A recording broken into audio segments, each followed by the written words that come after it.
প্রিয় শ্রোতা বন্ধুরা, আজ তোমাদের জন্য নিয়ে এসেছি এক নিষিদ্ধ ভালোবাসার গল্প।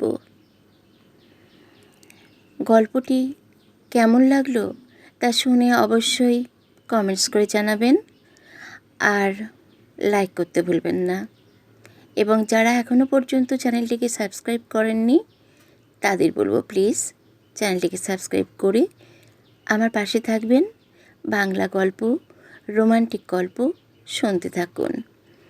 এই চ্যানেলে আরও বিভিন্ন রকমের গল্প আছে, আপনারা চ্যানেল ঘুরে দেখলেই গল্পগুলি পাবেন এবং গল্পগুলি শুনলে আপনাদের নিশ্চয়ই ভালো লাগবে। তাহলে চলুন আজ নিষিদ্ধ ভালোবাসার গল্প শুনে ফেলি। কলকাতার আকাশে সেদিন সকাল থেকেই মেঘ জমেছিল। অফিস পাড়ায় ব্যস্ত রাস্তায় মানুষের ভিড়, গাড়ির হর্ন আর বৃষ্টির গন্ধ মিশে এক অদ্ভুত বিষণ্ণ পরিবেশ তৈরি করেছিল। নীলা ট্যাক্সি থেকে নেমে একবার হাতঘড়ির দিকে তাকালো। সকাল 9:30, আর 5 মিনিট দেরি হলেই অফিসের নতুন প্রকল্পের মিটিং শুরু হয়ে যাবে। বয়স 34, বিবাহিত, সংসার আছে, কিন্তু সংসারে উষ্ণতা নেই। স্বামী সৌরভ একজন সফল ব্যবসায়ী। অর্থের অভাব নেই, অথচ কথার অভাব আছে। একই বাড়িতে থেকেও তারা যেন দুজন অপরিচিত মানুষ। বহুদিন হলো একসঙ্গে বসে চা খাওয়া হয় না, কোথাও বেড়াতে যাওয়া হয় না, এমনকি চোখে চোখ রেখে কথা বলাও হয় না। নীলা কখন যে নিজের ভেতরটা বন্ধ করে ফেলেছে সে নিজেও জানে না। মিটিং রুমে ঢুকতেই প্রজেক্ট হেড বললেন, সবাইকে পরিচয় করিয়ে দিই, আজ থেকে আমাদের দলে যোগ দিচ্ছেন অর্ণব সেন। নীলা তাকালো। লম্বা, শান্ত চেহারা, চোখে এক ধরনের গভীর স্থিরতা। নিজেকে পরিচয় করিয়ে দিয়ে অর্ণব শুধু বলল, আমি কাজের চেয়ে মানুষকে বুঝতে বেশি পছন্দ করি। বাক্যটা শুনে অদ্ভুতভাবে থমকে গেল নীলা। মিটিং শেষে ক্যান্টিনে কফি নিতে গিয়ে আবার দেখা। কফির কাপটা নিতে গিয়ে নীলার হাত ফসকে পড়েই যাচ্ছিল। অর্ণব দ্রুত ধরে ফেলল। সাবধানে। ধন্যবাদ। দুজনেই একে অপরের দিকে তাকিয়ে হালকা হাসি দিল। সেদিনের পর প্রায় প্রতিদিনই কোথাও না কোথাও দেখা হয়ে যেত, কখনো লিফটে, কখনো করিডোরে, কখনো ক্যান্টিনে। একদিন দুপুরে অর্ণব জিজ্ঞেস করলো, আপনি সবসময় এত চুপচাপ থাকেন কেন? নীলা একটু হেসে বলল, সব প্রশ্নের উত্তর মুখে বলা যায় না। অর্ণব আর কিছু বলল না। সে নীরবতার মধ্যেই যেন প্রথম এক অদৃশ্য সেতু তৈরি হলো। সেদিন রাতে বাড়ি ফিরে নীলা দেখল সৌরভ ডাইনিং টেবিলে বসে ফোনে ব্যস্ত। সে চুপচাপ খাবার গরম করে সামনে রাখলো। সৌরভ একবারও মুখ তুলেও তাকালো না। খাওয়া শেষ করে শুধু বলল, আগামীকাল আমি দিল্লি যাচ্ছি, 3 দিন ফিরবো না। এর বেশি আর কোনো কথা হলো না। রাতে বিছানায় শুয়ে নীলা জানালার বাইরে বৃষ্টি দেখতে থাকলো। তার মনে হলো, মানুষ কি সত্যিই এক ছাদের নিচে থেকেও এত একা হতে পারে? আর সেই মুহূর্তেই অজান্তেই তার মনে ভেসে উঠল অফিসে নতুন সহকর্মী অর্ণবের শান্ত মুখ। সে নিজেই চমকে উঠল। না না, এইসব ভাবা উচিত নয়। কিন্তু মন কি কখনো উচিত আর অনুচিতের নিয়ম মেনে চলে? বর্ষার বৃষ্টির শব্দে সেদিন প্রথমবার নীলার বহুদিনের নীরব হৃদয় ধীরে ধীরে জেগে উঠতে শুরু করলো। অর্ণব অফিসে যোগ দেওয়ার পর 3 সপ্তাহ কেটে গেছে। এই অল্প সময়ে সে সবার কাছে নির্ভরযোগ্য হয়ে উঠেছে। কারো কাজে সমস্যা হলে ধৈর্য ধরে সাহায্য করে, আবার নিজের কাজ নিয়েও কখনো বাড়তি প্রশংসা চায় না। নীলা দূর থেকেই সব লক্ষ্য করত, কিন্তু ইচ্ছে করেই নিজের মধ্যে একটা দূরত্ব বজায় রাখত। কারণ সে জানত জীবনের কিছু পথের দিকে বেশিক্ষণ তাকিয়ে থাকাও বিপজ্জনক। সেদিন দুপুরে অফিসের একটি গুরুত্বপূর্ণ প্রেজেন্টেশন ছিল। নীলা আগের রাতেই অনেক প্রস্তুতি নিয়েছিল, কিন্তু প্রেজেন্টেশন শুরু হওয়ার কয়েক মিনিট আগে ল্যাপটপ হঠাৎ কাজ করা বন্ধ করে দিল। তার মুখ ফ্যাকাশে হয়ে গেল। এমন সময় অর্ণব এগিয়ে এলো। আমি কি একবার দেখতে পারি? নীলা কিছু না বলে ল্যাপটপ এগিয়ে দিল। কয়েক মিনিটের মধ্যেই সমস্যার সমাধান করে সে মৃদু হেসে বলল, এখন নিশ্চিন্তে শুরু করতে পারেন। নীলা প্রথমবার তার চোখের দিকে তাকিয়ে বলল, আজ আপনি না থাকলে আমি খুব বিপদে পড়তাম। আজ আমি ছিলাম, কাল হয়তো অন্য কেউ থাকবে। মানুষ মানুষের জন্যে, এটাই তো স্বাভাবিক। এই সাধারণ কথাটাই অদ্ভুতভাবে নীলার মনে থেকে গেল। কয়েকদিন পর অফিসের সবাই মিলে কাছের একটি রিসর্টে একদিনের কর্মশালায় গেল। সারা দিনের ব্যস্ততা শেষে বিকেলে সবাই বাগানে গল্প করছিল। নীলা একা হেঁটে চলে গেল রিসর্টের ছোট্ট লেকের ধারে। পেছন থেকে পরিচিত কণ্ঠ ভেসে এলো, আপনি ভিড় এড়িয়ে এখানে চলে এলেন? নীলা ফিরে তাকালো। অর্ণব, কখনো কখনো একা থাকতেও ভালো লাগে। নাকি একা থাকতে থাকতে অভ্যেস হয়ে গেছে আপনার? প্রশ্নটা শুনে নীলা কিছুক্ষণ চুপ করে রইল। তারপর ধীরে বলল, সবাই নিজের যুদ্ধটা লুকিয়ে রাখে, কেউ দেখতে পায় না। অর্ণব আর কোনো প্রশ্ন করল না। দুজনেই পাশাপাশি দাঁড়িয়ে লেকের জলের অস্তগামী সূর্যের প্রতিফলন দেখতে লাগলো। নীরবতাও কখনো কখনো দীর্ঘ আলাপের মতো হয়ে ওঠে। তারপর তারা দুজনে একে অপরের সাথে কথা বলতে বলতে অনেকটা পরিচিত হয়ে উঠল।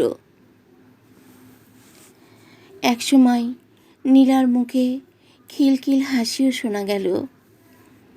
সেই রাতেই বাড়ি ফিরতে অনেক দেরি হয়ে গেল। দরজা খুলতেই সৌরভ সোফায় বসেছিল, তার কণ্ঠে বিরক্তি। আজ এত রাত হলো কেন? অফিসের কর্মশালা ছিল। অফিস না অন্য কিছু? লীলা বিস্মিত হয়ে তাকালো। তুমি কি বলতে চাইছো? সৌরভ তাচ্ছিলের হাসি হেসে বলল, আমি ব্যবসা করি, মানুষের চোখ দেখে অনেক কিছুই বুঝতে শিখেছি। নীলার বুকের ভেতরটা ধক করে উঠল। সে কি সত্যি কিছু বুঝে ফেলেছে, নাকি এ শুধু সন্দেহ? সেই রাতে দুজনের মধ্যে আর কোনো কথা হলো না, কিন্তু নীলা ঘুমোতে পারল না। সে বারবার নিজেকে প্রশ্ন করতে লাগলো, আমি কি কিছু ভুল করেছি? তার কাছে এই প্রশ্নের কোনো উত্তর ছিল না। শুধু এটুকুই বুঝতে পারছিল, অর্ণবের সঙ্গে কাটানো কয়েকটি সাধারণ মুহূর্ত তার দীর্ঘদিনের নিস্তব্ধ জীবনে অদ্ভুত এক আলো জ্বালিয়ে দিয়েছে। কিন্তু সেই আলোর দিকে এগোনো কি ঠিক, নাকি সময় থাকতে নিজেকে থামিয়ে দেওয়াই বুদ্ধিমানের কাজ? জানালার বাইরে আবার বৃষ্টি নামল। পরের দিন সকাল থেকেই বাড়ির পরিবেশ ভারী ছিল। নীলা রান্নাঘরে সকালের খাবার তৈরি করছিল। সৌরভ ডাইনিং টেবিলে বসে খবরের কাগজ উল্টে পাল্টে দেখছিল। হঠাৎ সে বিরক্ত গলায় বলে উঠল, চা এত ঠান্ডা কেন? এতটুকু কাজও ঠিকমতো করতে পারো না? নীলা শান্তভাবে বলল, আমি আর এক কাপ বানিয়ে দিচ্ছি। থাক, তোমার কাছ থেকে আর কিছু চাই না, অফিসে যাও, সেটাই ভালো। কথাগুলো ছুরির মতো বিঁধল নীলার মনে। সে আর একটি কথাও বলল না। ব্যাগটা তুলে দরজার দিকে এগিয়ে গেল। পেছন থেকে আবার সৌরভের কণ্ঠ ভেসে এলো, অফিসের অন্তত কেউ যেন তোমার এই নীরব মুখটা সহ্য করতে পারে। দরজাটা আস্তে করে বন্ধ করল নীলা। বাইরে বেরিয়ে এসে বুঝতে পারল তার চোখ দুটো ভিজে উঠেছে। সারাটা দিন অফিসে নিজের কাজে ডুবে থাকার চেষ্টা করল সে, কিন্তু মন যেন বারবার সকালে শোনা কথাগুলোর কাছেই ফিরে যাচ্ছিল। সহকর্মীরা একে একে বাড়ি ফিরে গেল। অফিসের আলো কমে এসেছে। জানালার বাইরে সন্ধ্যার অকারণ বৃষ্টি নামার অপেক্ষা। নীলা নিজের ডেস্কে চুপচাপ বসেছিল, সামনে খোলা কম্পিউটার, অথচ তার দৃষ্টি কোথাও নেই। ঠিক তখনই অর্ণব ধীরে ধীরে তার ডেস্কের পাশে এসে দাঁড়ালো। সবাই চলে গেছে, আপনি এখনো বসে আছেন কেন? নীলা চমকে তাকালো, মুখে হাসি আনার চেষ্টা করলো কিন্তু পারল না। অর্ণব কিছুক্ষণ নীরবে তার দিকে তাকিয়ে রইল, তারপর আস্তে করে পাশের চেয়ারটা টেনে বসলো। আজ আপনার চোখ বলছে আপনি সারাদিন কেঁদেছেন। এই কথাটা শুনে নীলার বুকের ভেতর জমে থাকা কষ্ট যেন আরো ভারী হয়ে উঠল। সে মুখ ঘুরিয়ে জানালার দিকে তাকালো। সব কথা বলা যায় না অর্ণব, জানি, আর সব কথা বলার দরকারও হয় না। তারপর এক মুহূর্ত নীরবতা। অর্ণব খুব ধীরে, যেন কোনো সীমারেখা অতিক্রম না করে, নীলার দুহাত নিজের দুই হাতের মধ্যে আলতো করে রাখলো। তার স্পর্শে কোনো তাড়াহুড়ো ছিল না, কোনো দাবি ছিল না, শুধু এক টুকরো নিশ্চিন্ত আশ্বাস। নীলা প্রথমে হাত সরিয়ে নিতে চেয়েছিল কিন্তু পারল না। কত বছর হয়ে গেছে এভাবে কেউ তার কষ্ট বুঝে, কোনো প্রশ্ন না করে শুধু পাশে বসে থেকেছে। তার চোখের কোণ বেয়ে নিঃশব্দে জল গড়িয়ে পড়ল। অর্ণব নিচু স্বরে বলল, আপনি যদি কিছু বলতে না চান বলবেন না, কিন্তু একটা কথা মনে রাখবেন, আপনি একা নন, আমি আছি। এই শব্দ নীলার ভেঙে পড়া মনটাকে আলতো করে জড়িয়ে ধরল। সে ফিসফিস করে বলল, অনেকদিন পর মনে হচ্ছে কেউ আমার কান্নার শব্দ শুনতে পেয়েছে। অর্ণব মৃদু হাসল, মানুষের চোখের ভাষা পড়তে শিখেছি, আর আপনার চোখে আজ শুধু ক্লান্তি নয়, অনেক দিনের জমে থাকা অভিমানও দেখেছি।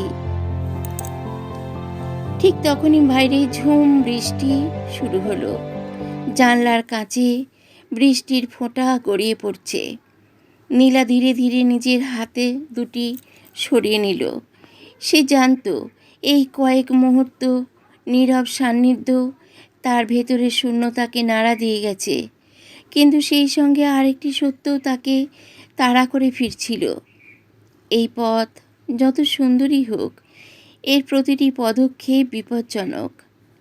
অর্ণব উঠে দাঁড়ালো। চলুন, আপনাকে বাড়ি পৌঁছে দিই, বাইরে খুব বৃষ্টি হচ্ছে। নীলা কিছুক্ষণ চুপ করে থেকে মাথা নাড়ল। দুজনে পাশাপাশি অফিসের দরজার দিকে হাঁটতে লাগলো, কিন্তু কেউই খেয়াল করলো না করিডোরের শেষ প্রান্তে দাঁড়িয়ে একজন সহকর্মী তাদের দিকে স্থির দৃষ্টিতে তাকিয়েছিল। তার চোখে কৌতূহল আর ঠোঁটের কোণে এক অদ্ভুত হাসি। ঝড়টা যেন শুধু অকারণেই নয়, তাদের জীবনেও ধীরে ধীরে নেমে আসছিল। অফিস থেকে বেরোতেই ঝড় যেন আরও তীব্র হয়ে উঠল। বৃষ্টির ফোঁটাগুলো রাস্তার আলোকে ঝাপসা করে দিচ্ছিল। দূরে বজ্রপাতের আলোয় মুহূর্তের জন্য আলোকিত হয়ে আবার অন্ধকারে ডুবে যাচ্ছিল চারপাশ। অর্ণব গাড়ি ধীরে ধীরে এগিয়ে নিয়ে যাচ্ছিল। নীলা জানালার বাইরে তাকিয়েছিল। দুজনের মাঝে নীরবতা। হঠাৎ সামনের দিকে লম্বা গাড়ির লাইন দেখা গেল। অর্ণব গাড়ি থামিয়ে দিল। কিছুক্ষণ পর ফিরে এসে সে বলল, একটা বড় গাছ রাস্তার উপর ভেঙে পড়েছে। আজ রাতের আগে পরিষ্কার হবে বলে মনে হচ্ছে না। চারপাশ প্রায় জনমানবহীন এলাকা।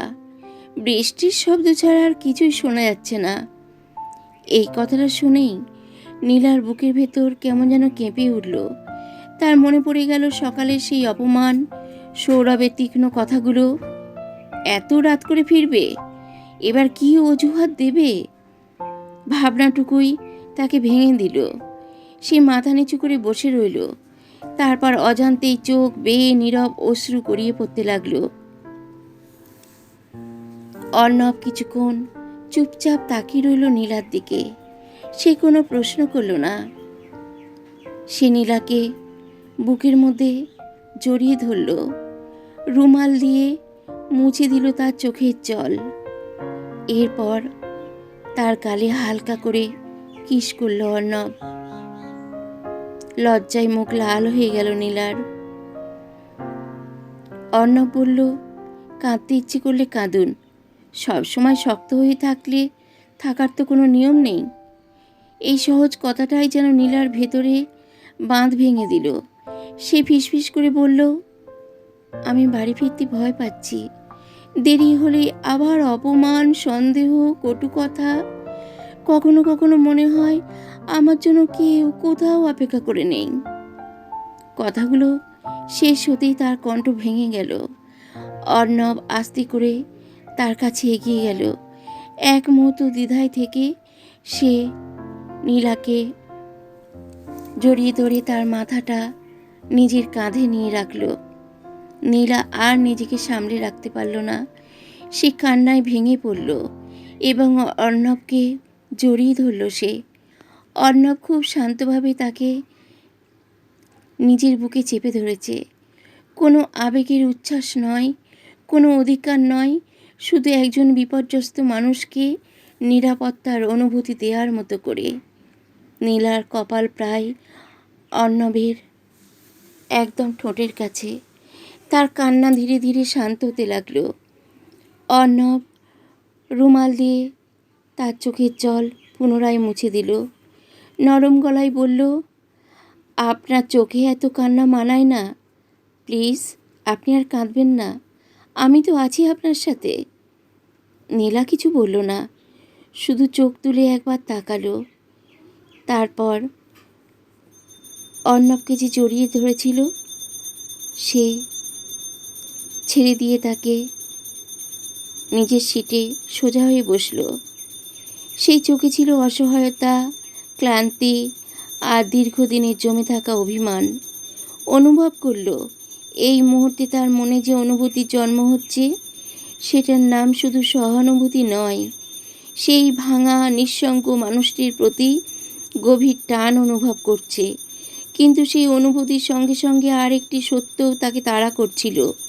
নীলা বিবাহিতা, তার জীবনে প্রবেশ করার অধিকার অর্ণবের নেই। সে ধীরে ধীরে নিজেকে একটু সরিয়ে নিল।